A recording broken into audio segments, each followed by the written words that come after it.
listener production. Hi, Natasha Belling with you and welcome to the afternoon edition of The Briefing. Coming up in our deep dive, what the Diddy Combs verdict means. The hip-hop mogul was today found not guilty of the most serious charges in his sex trafficking trial, but he could still face jail time after being found guilty of lesser crimes. But first, let's check the afternoon headlines this Thursday, the 3rd of July. There are reports the alleged childcare sex offender at the centre of shocking allegations in Melbourne could have worked on more dates at facilities than authorities had initially identified. One report says a mother had recognised alleged perpetrator Joshua Brown's face in the media and did her own investigating. She later confirmed through photos he was at the same centre on the days her daughter attended, which was not originally flagged by Victoria Police.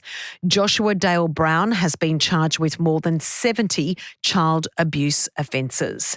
Victoria Police also this week announced that they had charged Michael Simon Wilson with child rape and bestiality. It's believed the two men were known to each other. The horrific allegations have sparked a heated debate about a broken childcare system, with some survivor advocates now calling for men to be banned from working in childcare. Federal Education Minister Jason Clare telling Channel 7 reform, not removal, is the way forward. The implementation of those reforms has taken too bloody long, and they need to be accelerated. That's why I've said we need to implement a register for educators in childcare centres. It's why we need to fix the working with children checks. That's work that's being led by Attorney Generals, but it needs to be sped up. If the allegations are proved to be true, then the system has failed these families. The families of these kids aren't interested in excuses. One of these families is a friend of mine. I know how they're feeling because they've rung me and told me, and I can't repeat on television what they said to me because there's kids watching. But this is serious, and I'm determined to act. It's a complicated system, but people watching aren't interested in bloody excuses. This is sickening, and it's serious. It demands serious action. A man aged in his 50s from northern New South Wales has died after contracting a rabies-like virus from a bat. It's believed the man had received treatment for a bat bite some months ago, but there are no effective treatments for this virus. It's the fourth case reported in Australia and the first for New South Wales. And the wife of one of Australia's most controversial businessmen has died at the age of 87. Eileen Bond, the former wife of Eileen Bond, has passed away after reportedly suffering a stroke. Now it's time to get into our deep dive on the sex trafficking trial of one of the most powerful men in music and Hollywood. Diddy Combs was facing life behind bars if he was found guilty on all charges. But his team says today's verdict was a victory. Others argue it was the long-awaited downfall of the hip-hop mogul who has powerful friends in powerful places. Joining us today is music industry expert and sociologist, Associate Professor Catherine Strong from RMIT University. Catherine, thanks so much for joining us. Can you explain to us who Diddy Combs is? He is best described, I think people usually use the term hip-hop mogul when they speak about Diddy. And what they mean by that is that he's somebody who has built up enormous wealth and power over the last 30 to 40 years, mainly through being associated with hip-hop. He had a hip-hop career of his own, so he's very well known for the song I'll Be Missing You, which he wrote about Notorious B.I.G., who he managed and who was shot as part of a series of shootings and murders that happened in the 80s between the East Coast and the West Coast hip-hop crews, so most famously represented by Tupac and then by Biggie. And that song was a very big hit, but he had already been becoming very well known as a manager, as somebody who put together other people's careers for them. And that is sort of more of the role that he's had. He then moved into things like clothing. He had a series of restaurants that I think have all closed down now, but he has had a number of different business ventures, and that is how he's built up a lot of wealth. but his fame has come through his association with hip hop and then increasingly his notoriety because of the parties and the extravagance of his lifestyle and the violence that he has inflicted upon many people over the years. Okay, Catherine, let's get to this court case. All the world's attention has been on this court case involving Diddy Combs. Also, you mentioned he did move in very, very powerful circles with a lot of famous people, both in Hollywood and the music world. We know that the verdict was handed down today, that he was found not guilty, which is really important to note here, of the biggest charge he was facing, which is racketeering conspiracy. He was also found not guilty of the sex trafficking of his former partner, Cassandra Ventura, or the sex trafficking of another woman who's just been known as Jane to hide her identity. But he has been found guilty on a number of other charges. Can you unpack that for us? Yeah, so the racketeering charge was the prosecutor's way of trying to get as many different possible things that he'd done included in what he was being charged with as possible. Because once you accuse someone of racketeering, which is basically having a crime syndicate, having a crime business, like being the head of a big organisation that's doing a lot of criminal things and you being the person who's in charge of it, right? Once you have that charge in the mix, it means that a whole bunch of statute of limitations on various things fall away. So I think it was an attempt at being able to get as many things on the table in terms of his behaviour as possible. It was a really big thing to try and do. And I guess it's not entirely surprising that they have failed on that, because it does take, I guess, a lot to get people to buy into the idea that all of the things that he's done have been part of like a planned and well thought out and well organised organisation essentially that he's been running. And you know, the jury have not been convinced of that, as it turns out. Look, I think it's really important to note that in the unfolding of this trial, even though he has not been found guilty of the sex trafficking, but he has been found guilty of the prostitution charges, which means that he has brought these two women somewhere in order for them to be prostituted out, right? In the midst of all of that, he has admitted to a bunch of other awful behaviours, right? His lawyers have said openly in court, this man has been violent towards his partners. He is a domestic abuser. They said something along the lines of, we own the fact that he has been violent towards his domestic partners. The judge and a number of other people have repeatedly pulled out like evidence and have accepted evidence, and he hasn't pulled back on this either, pushed back particularly, that he is a violent person, that he has done violent things to people, not just his partners.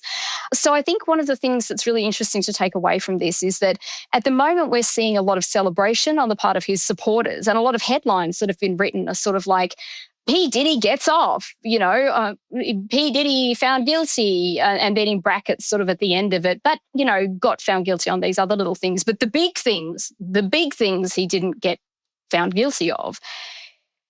But just all of this stuff in the midst of this, which is a super, super powerful man, being able to stand up in court and say, I have abused my partners.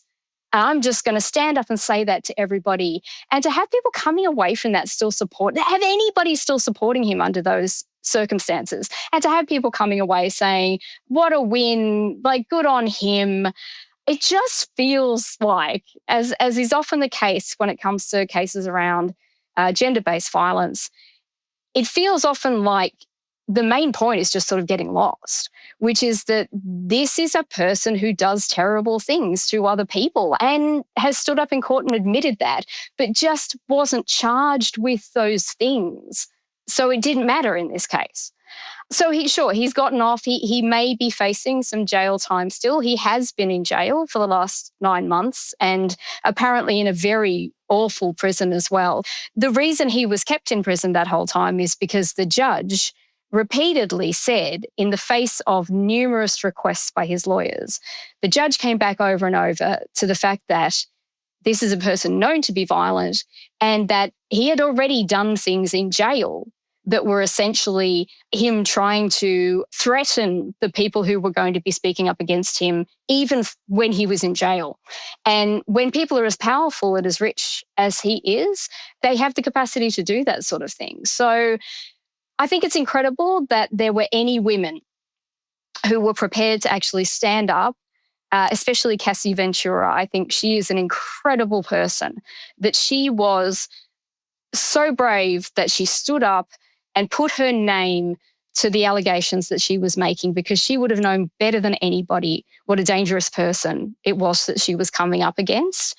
She is so brave. The other woman, Jane, incredibly brave. And I hope that this outcome is enough for them to feel as though they can move on with their lives and feel as though there will be some sort of closure for them as well. Catherine, during this case, though, talking specifically about Cassie, there had always been pretty damning allegations about his alleged violence. I'm talking about Diddy. Until that horrific video surfaced of what Diddy did to Cassie in the lobby of a hotel, there were serious doubts over whether he was violent. My point being, if that video didn't surface, considering how powerful and the influential friends that Diddy has, would have Cassie ever been believed? I think there's a very good chance that she may not have been. And I think that there are still a lot of people who will be casting doubt upon her version of events. There are a number of other people who are pursuing civil cases against him. And one of the narratives that you see all the time around this sort of thing is these people are just gold diggers. They are just out there trying to make a buck. They're just out there because they want revenge on these people for some reason. There are so many ways in which the stories that women tell about these sorts of men are cast in a negative light, or there are ways in which their version of events has doubt cast upon it, and they're very compelling. Like we as a society have really brought into, in a lot of ways, the idea that women will lie about these things, even though the evidence is that women very, very rarely lie about this stuff. And it's far, far more common for people to abuse women and get away scot-free, right? You can see, even in this case, this person still has so many supporters and so many people who are prepared to stand by his side. It's very hard for women to get justice when they are abused. Catherine, I'll ask you, if there was the clear evidence about him physically abusing Cassie and possibly other people, why didn't the prosecutors go for a domestic violence charge instead of these more serious charges? Maybe they felt confident enough in those bigger charges and thought that because that big charge, the racketeering charge, comes with I believe it is a mandatory life sentence. So they obviously decided that the risk that they were taking there was worth the potential payoff, in that they thought that this is someone who deserves to be behind bars for the rest of their life. And it didn't pay off. Beyond that, I'm not entirely sure what they were thinking when they decided to go down the route that they went. He has been found guilty of the 2 counts, as you mentioned before, of transportation to engage in prostitution. He is set to be sentenced, Diddy, I'm talking about, around the 3rd of October. There is a lot of speculation. We don't, of course, know what the sentence may be, but it could be around 2 to 4 years. What type of message do you think that sends? Because he has already been in jail for a number of months. Do you think that's a harsh enough penalty, or what kind of message do you think that sends? It isn't a very long sentence. In terms of all of the things that we sort of know that he's been up to, it doesn't feel like a long sentence. In terms of what he was actually charged with and found guilty of, I mean, I guess it seems like that's the sort of thing that you might expect. I mean, what this sort of thing says about us as a society and the way that we regard certain types of crimes and other types of crimes, I think, is probably the bigger question. It is very unusual for men who are this powerful and this rich and this embedded in places like the entertainment industry to suffer actually any consequences, right? I think it's fairly well known at this point that there are a lot of predators that exist within those sorts of spaces who have become so powerful that they are essentially untouchable. And it has been very unusual since the Me Too movement to see some of these people being taken down and having to suffer any consequences for what they've done. But there are a lot more still out there. And people know that it costs you a lot personally if you speak up against these people. And I think the fact that we have a society where these power structures are allowed to exist in such a way that people can be so powerful that the question of consent becomes almost fictitious.